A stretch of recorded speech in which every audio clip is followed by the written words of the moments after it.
Report 111-503. For what purpose does the gentleman from Louisiana seek recognition?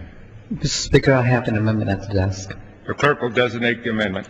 Amendment number 3, printed in House Report number 111-503, offered by Mr. Gao of Louisiana. Pursuant to House Resolution 1424, the gentleman from Louisiana, Mr. Gao, and a member opposed, each will control 5 minutes.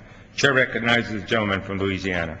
Thank you, Mr. Speaker. Mr. Speaker, I rise today in support of my amendment to H.R. 5072, the FHA Reform Act of 2010.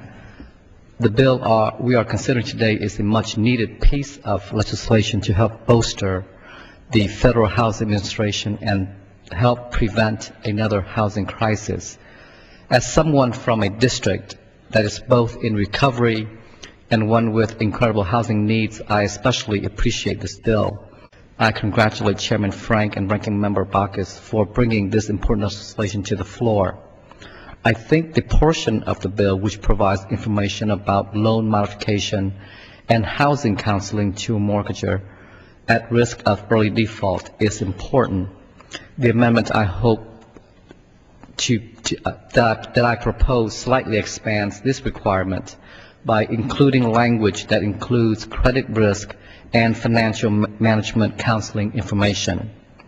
I know that many times, especially in the current economic downturn, people headed for foreclosure have many other debt issues. Low and middle income families, those most likely to have FHA loans, often don't know that there is counseling available to help them understand the credit risk associated with foreclosure and loan modification. Many do not have the skills to manage this risk. They don't know that there is often free or low-cost financial management information available to them for help.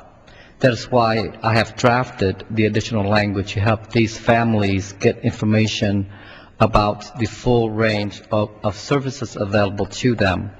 This is good policy that from which any constituent in my district can benefit.